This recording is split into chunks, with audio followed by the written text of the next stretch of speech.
Hey everyone, Josh Neighbors here, Locked On Big 12 podcast. Today it is the 29th, we're recording this, 29th of December, 2022. And on today's show, Steven Simcox of Locked On Horned Frogs joins me. We preview the 2022 Fiesta Bowl between Michigan and TCU, the first of two college football playoff semifinals coming up on New Year's Eve. Breaking down the matchup, the kind of broad strokes, the big picture. What does this mean for the conference? And also, can TCU get the job done against the Wolverines? All that and more is coming up on today's show. You are Locked On Big 12, your daily podcast on the Big 12 Conference. Part of the Locked On Podcast Network, your team every day. Once again, Josh Neighbors here, Locked On Big 12 podcast. Make sure you guys subscribe to the channel. We are approaching 3K. Not sure we're going to get there in the next 2 days. We're like 20 away. So if you guys have not subscribed to us yet, come please on. do. We can do that. 20 subs away from 3,000. It would help us cap off a monster year. Also, while you're there, you guys can subscribe to Locked On TCU. You guys can find me on Twitter at @JoshNeighbors_. You guys can find Steven Simcox at Simcox. Steven, today's show is brought to you all by BetOnline and BetOnline.net. If you guys want to get in on the action for this weekend's CFP semifinal or anything else happening in the world of sports, BetOnline is the best place to go. Steven, we are now, at the time of recording this, 2 days away from the matchup between Michigan and TCU. And I want to start off by saying this. You and I talked when it was announced, and this is the one part about these games I really dislike. Since you and I have talked, Max Duggan was a semifinalist for the Heisman Trophy, finalist, excuse me, but came in second. Max Duggan announced he's going to the NFL. TCU signed a whole signing class, as did the Michigan Wolverines. And, a bunch of bowl games have been played. Christmas has happened and all this kind of stuff. And so this kind of starts off to say these games are they're very unnatural, right? You and I talked about it before we came on. TCU from Texas is going to head out west, as will Michigan from the state of Michigan, to go play in Phoenix and play each other in Phoenix in a NFL stadium, right? And we hope the crowd will be pretty good, right? We think the crowd's going to be awesome for a game like this and not COVID affected or anything like that. So full crowds, these games, but still it's just, these games feel like these weird corporate things, and you stack in the fact that each team's almost had a miniature off season to plan for the game, also amongst the other stuff they had to do as well. Right. So these games always feel unnatural and weird when they roll around. And also when we start watching them, they always feel a bit weird to me too. Right. I mean, obviously I'm thankful in this scenario that it's on neutral field, because if somebody was hosting, it would be Michigan, who's the higher seed. But I am excited for the playoff games on campus at home stadiums in the near future. And it is strange, over the last few weeks, I realize both teams have done this, but at times I've just been like, when do they actually practice? Because between, as you said, guys like Max Duggan out for different award ceremonies, coaches on the road doing recruiting, hitting guys up in the transfer portal. And then even this week, there's been a lot more media availability than normal. They did a service project yesterday. There's all these different things that they do for the Fiesta Bowl, because it's still a bowl game, even though it is the college football playoff and essentially a semifinal matchup where the winner goes to the national championship. And it's really odd. I feel like the rest is going to help TCU in that it's helped them get healthier and sort of refocus, maybe have a chance to take a step back and assess some things and go, okay, what are we doing? What do we need to change? What do we have to fix before this matchup?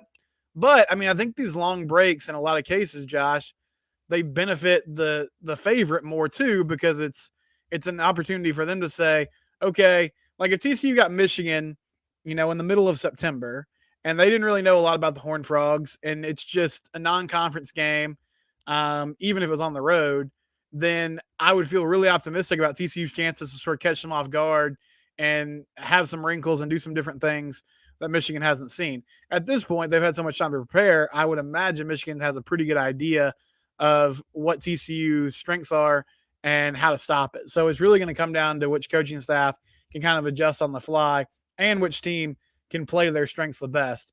But it is strange, and it's odd that everybody's heading to, the Arizona Cardinals Stadium to watch these two teams play. But it's the unfortunate reality of corporate college football. There's a lot of good that comes with it, but these are one of the things that we wish we could tweak a little bit. Yeah, and I've been to one of those games. I went to the Peach Bowl in 2019. That was the Joe Burrow LSU team smashing Oklahoma, right? Oh yeah. And yeah, the crowd was good. Like, it was exciting, but it's, it's still like one of those corporate events, right? Like, everyone had a mac and cheese coupon from Chick-fil-A under their seat because that was when Chick-fil-A just came out with mac and cheese. So it was like, oh, there's the corporate side of things. And there's not as much tailgating in these NFL stadiums as you normally get. I'm sure there'll be some, but and the other thing too, I think has been a big talking point here is TCU carrying the banner for the Big 12? This was a talking point when Cincinnati made the CFP, right? Are the Bearcats carrying the banner for the future Big 12, or are they carrying it for the Power 5 or the G5 leagues? And I think when I think about this, like, in a sense, because the Big 12 has not won a playoff game, yes, that's always on the line now whenever a Big 12 team steps in. But also at the same time, and even though Oklahoma and Texas are leaving, there's an element of that. But at the same time, once we go to 12 teams, like, the Big 12 is going to get one, most likely two, this year. I mean, they'd get two teams in, obviously, right? That'd be the case. And in the past years, like, probably two last year as well, right? So at some point in time, you think there'd be a Big 12 team that wins a college football playoff game.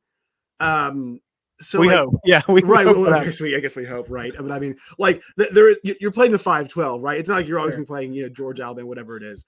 So we hope. Yes, famous last words, right? You'd hope at some point they win one. So, like, how much of that banner carrying? I know the team doesn't really care to talk about it, but like amongst us media folk, how much do you see that as being a thing? Well, it's unfair, but I think a lot of it, honestly. Now, ultimately, if they're competitive, I feel like you look back at it and you say, wow, that team made the playoff. They broke through. They were, the new blood in there. That's significant. But I still feel like it's just one of those things. If you're a team like TCU, if Ohio State loses by 30 to Georgia, people will make fun of Ohio State. There'll be some talk about, oh yeah, maybe Alabama should have got in. But ultimately, like, they'll be fine next year if they're up for the playoff again. Nobody's going to act like Ohio State didn't necessarily belong from a talent standpoint, from a prestige standpoint, those kind of things.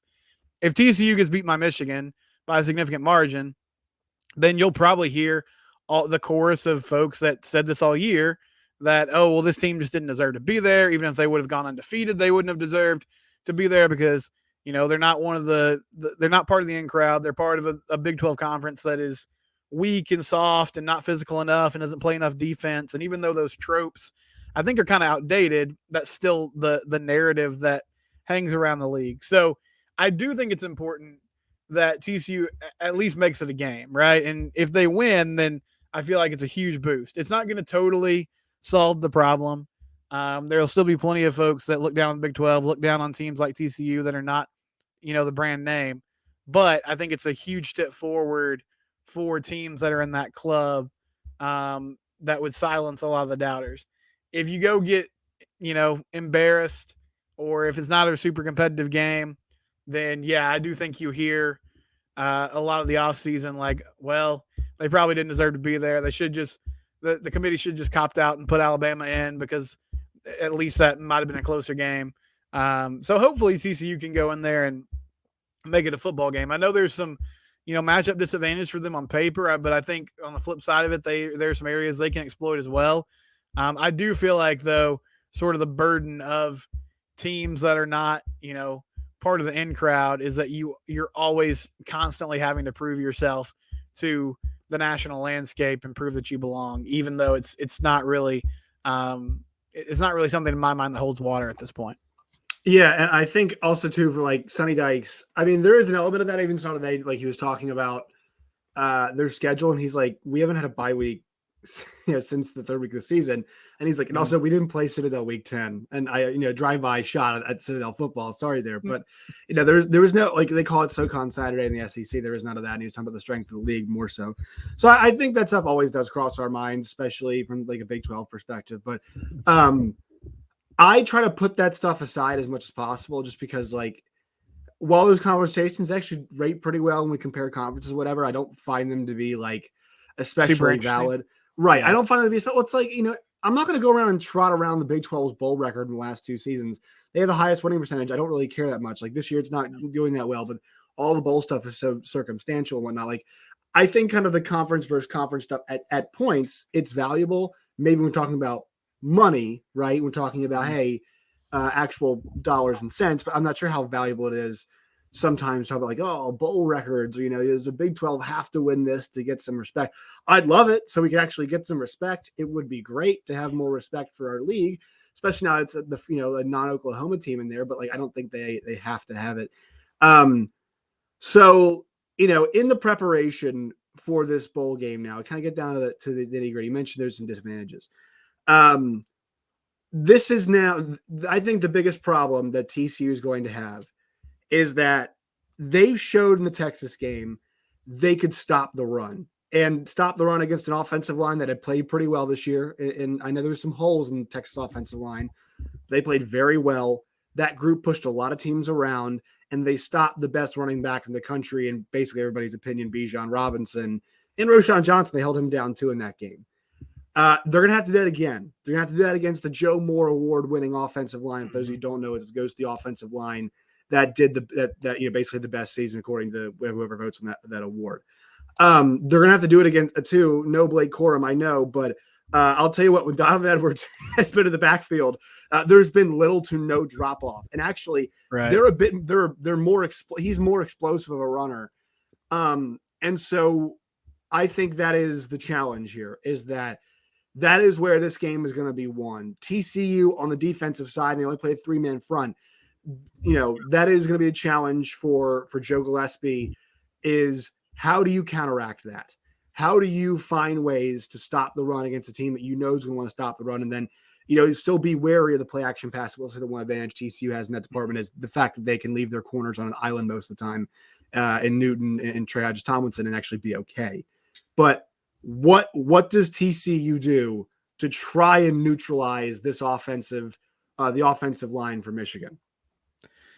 Right. The Edwards factor is fascinating because I do think Michigan has lost a little bit of consistency, but you're totally right. Like, he is a home run threat. And honestly, like TCU, when they've struggled against the run this year, K-State ended up running for over 150 yards on them, but a lot of it was on 2 Deuce Vaughn carries. Like, they'll just have busts sometimes where they break out of that initial sort of wave of defenders and then they're gone. And so if Michigan hits a couple of those, then you could be in trouble. But I mean, the 3-3-5 format base set has been talked about a lot. I think TCU has ways to get around that. Obviously, like Joe Gillespie can bring another defensive lineman in the game. The whole point of it really is that you're able to be flexible. Like, you can adjust to the offense. Now the issue is you got a lot of hybrid kind of safety and linebacker guys, and if you're bringing those players in the box, they either have to be faster than this O-line and more athletic and get to their spot, or they have to find some way to, not get locked up one-on-one with those guys, because they are fantastic. And it is a different level than you saw in the Texas game. But I imagine they're going to commit a lot to that run game and just do their best to hold up. I think they do have a ton of confidence in Trey Hodges-Tomlinson and Josh Newton, and even some of their safeties like Bud Clark and Miller Bradford holding up in coverage.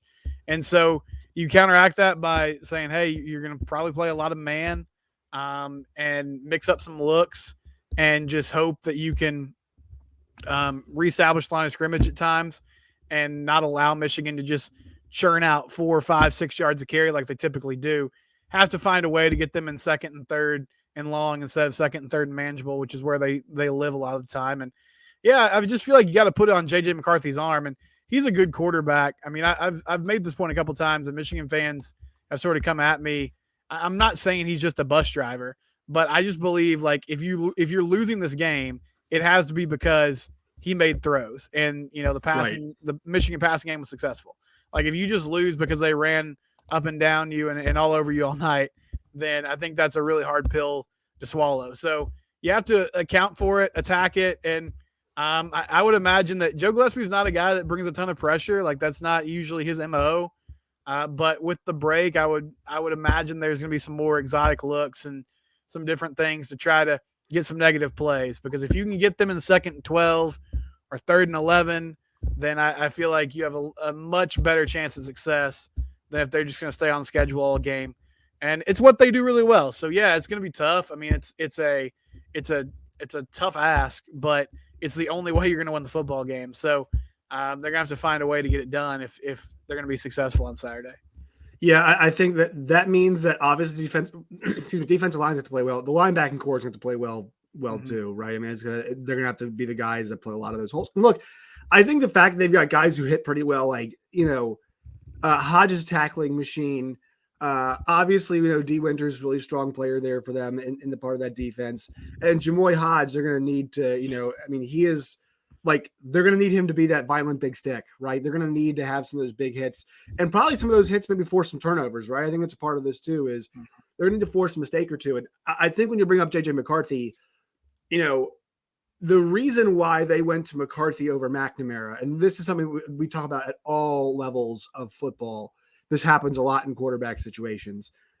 Like the reason why you usually pick the more talented guy in the end is, like make him make the throws, but like you want to put the guy in there who is, if I ask you to make 5 plays a game, not just sit back there and throw and like go on the run, throw on the run, make that throw, Cade McNamara probably couldn't do that. McCarthy can. Like, sure, he is a bus driver, but he is the more, I think what you're trying to say is he's a more capable bus driver, right? He is not he's better than Cade McNamara, I think, in terms of talent level.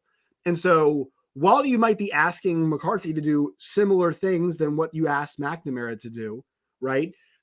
He can do them maybe with a bit more pizzazz and maybe make you a play or two, which could be the difference. And look, like Michigan fans, if you guys want to say that, fine, whatever. But there's a reason why your offensive line has won back-to-back Joe Moore awards, and also, you're top 10 in the country in rushing yards. Like that's what you guys like to do. That's what Michigan wants to do. They want to establish the run, and why not? Now, The question is against Georgia, that might not work because they're basically doing the same thing. And I think Georgia's offensive line it looks like they took some umbrage not winning that award, being, in Michigan kind of getting that for back-to-back years. But like Georgia feels like, the more refined, I think, is the right version of Michigan. And that's where it's interesting. But yeah, there is some drop off here between TCU and I think TCU's defense and how they attack that offensive line. Look, I think other playoff games, kind of give you an example. We saw this problem that Oklahoma had against LSU. We saw this. Cincinnati had the same problem actually against Alabama too. And look, Alabama, like they didn't have a ton of passing success in that game until much later in the game against Cincinnati. Like they did not want to mess with those corners, and I don't blame them for that. Right. And I think it's probably the same thing too. It's like, let's not mess with those guys if we don't have to. And I think that's where kind of Michigan's offense is going to be. I think, as much time as we have, as many wrinkles as they can put in, I think when it comes to the Michigan offense and the TCU defense, Stephen, it's pretty simple. Yeah, I think so. I mean, Michigan obviously has a really diverse run game, and they're going to do a lot of different things and use a bunch of different looks. But I feel like no matter what they're coming out with and how they're getting the ball to Donovan Edwards, it's going to come down to stopping that run game and finding a way to at least slow it down and force them into some undesirable situations, which is something that nobody has really done all year. And so if TCU does it, then it'll be a huge hat tip to Joe Gillespie in that defense, because nobody has really been able to push them around or find a way around, pushing them around and making tackles in space and, putting that offense behind the sticks. And then we switch sides. We go to the offensive side for TCU. So this Michigan defense has been one of the best scoring defenses in the entire country in this season. Now, that being said, the caliber of offense they have played has not been fantastic the entire year, but they did a good job holding down Purdue. They did a good job holding down explosive offenses like Ohio State. They held down Penn State. But there have been some attacks to be able to move the ball somewhat. Ohio State at times moved the ball. I thought Purdue at times actually did pretty well moving the ball. And I thought Maryland moved the ball pretty well on them. And the one advantage that you look at when we talk about TCU against Michigan, and I think this applies to pretty much most teams that TCU plays, is that their skill position advantage is significant. They have depth it's not just one playmaker. Quentin Johnson, legitimate first round wide. And go look at the target shares and go look at the wide receiver production. I know stat sheets don't tell it all, but like the distribution amongst wide receivers is significant. They've got two massive targets. Quentin Johnson obviously can do a little bit of everything in those size. Savion Williams, a downfield threat. Darius Davis is your speed. Tay Barber's got the speed too. And then you add in a Kendre Miller and Amari DiMercato. I just gave you 6 guys that are all threats in both the running and the passing game, mostly for the passing game. DiMercato in the out of the backfield will do a bit more of that. And then you kind of go to the tight end side of things. I feel like I want to see them use them more. Jared Wiley is obviously there. So, there's 7 guys right there that are legitimate threats. Not just read the depth chart. These guys are all guys who have been weapons, big time weapons, and made significant plays in significant games. While Michigan's defense is good and will get after you, that is one advantage I think that TCU has is the depth of the skill that they have.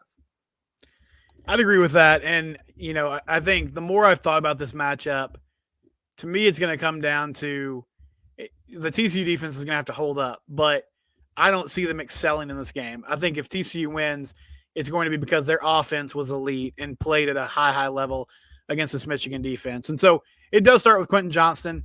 He had a huge Big 12 championship game. They've used him in some different ways this year. He's a downfield threat. He's also really good at, kind of posting up, catching the ball and getting extra yardage after the catch. I would expect Darius Davis, who's healthier now after breaking his hand in the Texas game, to be more involved. Tay Barber as well. They got a lot of guys that can spread the ball out to. And one wrinkle that I would expect, and we talked about this right after the playoff selection, but Max Duggan, I think he's going to be a running quarterback in this matchup as well. Like whether it's designed run game, whether it's, him getting out and scrambling some, they're going to make Michigan's defense account for him in the run game also. Kendre Miller has had a really solid year. They're going to have to run the ball more effectively than they did towards the end of the season. And I really think what makes or breaks it is just, this O-line, especially the tackles with Andrew Coker and Brandon Coleman, they've struggled at times against the better defensive lines in the conference. And so Michigan's got a good pass rush. If you watched the last few games of the year, a bunch of teams heated Max Duggan up and tried to force him to make quick decisions and get the ball out as fast as he could. And so does TCU have some sort of plan to mitigate that a little bit? Whether that's, using some delay plays, some screens, something to get some easy yardage and sort of take the heat off Max and company. That'll be a huge key. But, this offense was gangbusters for the first 2 months of the year, tailed off a little bit towards the end of the season, but I think the break should be helpful for them.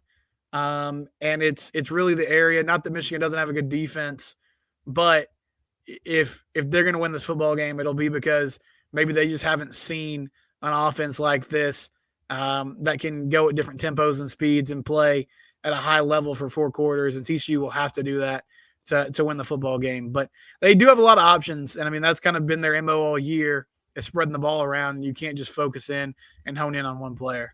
Yeah, I think you mentioned the health of Darius Davis, and I have to mention that too. Like all of those guys should be healthier or hopefully back to 100% now for this game because TCU down the stretch, look, I know everybody has injuries, right? But TCU down the stretch, Max was banged up for sure. Quentin Johnston 100% was banged up. We know Davis broke his hand. Kendre Miller there were a few games where, he's a punishing back, but they rode him this year at times. And, I think that kind of paid its toll there towards the end of the year. And now it feels like they have this time to get everybody back right and back healthy. And so that's important for them. But you mentioned the Michigan pass rush.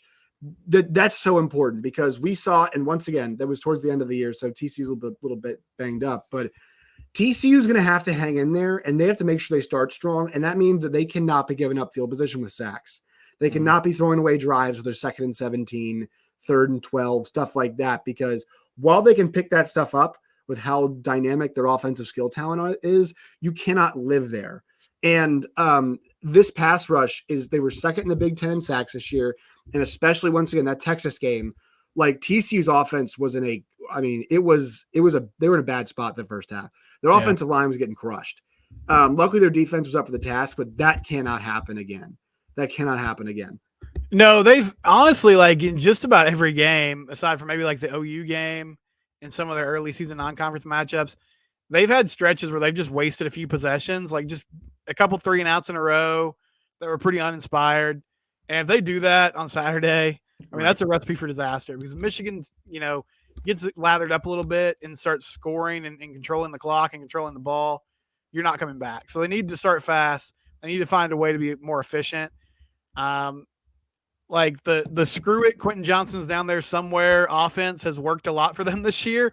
And it's not. It worked a lot last year. Well, it was the offensive touch last year, right? Talked about that. It's not the worst play in the world, right? But it's not going to win you a playoff game. So you have to find a way to be more consistent for sure, and that starts with protecting the quarterback. Yeah, they did have a little bit of Matt Stafford, Calvin Johnson in that offense last year. I think they did a better job getting away from that this year. Yeah, once again, like I'm so glad those guys will be able to be healthy. And I think the one thing you mentioned about like he's down there somewhere and that'll work, or also we're throwing away possessions, whatever. It actually speaks to how good TCU is. The fact that they could do that and they ended up being 13 or 12-1 this year, right? In a playoff team, like that means your team is good if you can just piss away possessions and beat a schedule that is one of the best in the country, at least in terms of like a week to week to week thing. But I think now with a month, like I want to see that TCU game for 4 quarters. It's the kind of play we've been clamoring for all year. And like, I don't know, it's really funny, Stephen. I think kind of like when I think about the upside of this, I don't know if TCU, like was Oklahoma their best game? Would you say that was the best game they played for 4 quarters this year? Yeah, Iowa State, maybe. I mean, Iowa State, but it was just pretty obvious that the Cyclones, after they got down like 24-0 in the second quarter, mail that one in. Yeah, we're ready to go home. It was probably OU. I think it was probably OU.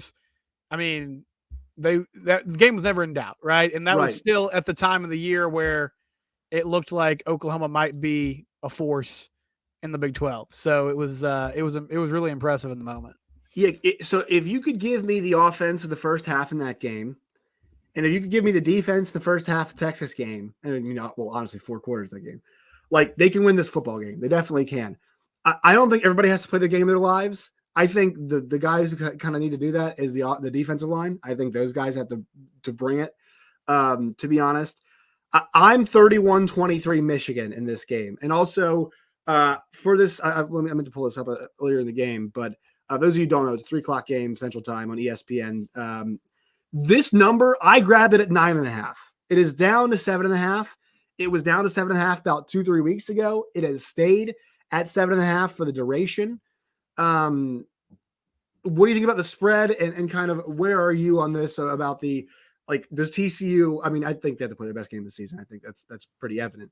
But like, where are you on kind of where you think this matchup goes? And you give a prediction if you want. I'm not sure about when you're doing yours on your show, but give us a prediction if you can. No, I'll go ahead and do it now. I think they can. I think they'll definitely cover the spread. I feel like I'm comfortable with them staying within 7 points of Michigan. My head says that Michigan probably pulls out like a close game, like 31-27, and you see a TCU team that's just not quite there yet. But what the heck, man? I mean, we're here. I've picked against TCU before, but we're here in the playoff. Let's say 30-28, Griffin Kell at the buzzer, kicking a field goal, and they head on to play most likely Georgia in the national title game. Let's get the thing I was most excited about with you saying that is envisioning Brian Estridge's call if that actually happens. Obviously, you got the Banks the Brass one with the one against Baylor. I'm imagining it now. If we get that in this game in a college football playoff game, and also it'd be great to see a Big 12 get team in a national championship. One more thing before we get out of here: Ohio State or Georgia? Do you think the Buckeyes think they belong, or they're just saying that they belong? I think it'll be a close game, but Georgia's just a death machine. I just feel like they end up winning comfortably, probably in the fourth quarter, and continue this epic run that Kirby Smart's on right now. Yeah, I mean, whenever they need to, over the last 2 years, whenever they actually have to have a game or need a game to remind everybody how good they are, Tennessee this year, right? The SEC championship game this year, Alabama last year, Michigan last year. I mean, they're always just absolute nails, right? That's kind of what they do. All right, Stephen, where can people find you and your work and all of its variety? I'm Locked On Horned Frogs. That's the YouTube channel, at Locked On TCU on Twitter, And then my Twitter handle there below at SimcockSteven. Thanks to everybody for tuning into our playoff coverage the last week or so. And really, I guess last month. I appreciate it. And we here at the Locked On Network appreciate it. I'll speak for everyone and say that. We do appreciate it. You guys can find me on Twitter at LOBig12. You guys can find me personally at JoshNeighbors_. Once again, please subscribe to the channel. Help us get over 3K. Steven, we'll talk to you again soon. Get to 3K. Let's do it. Let's do it.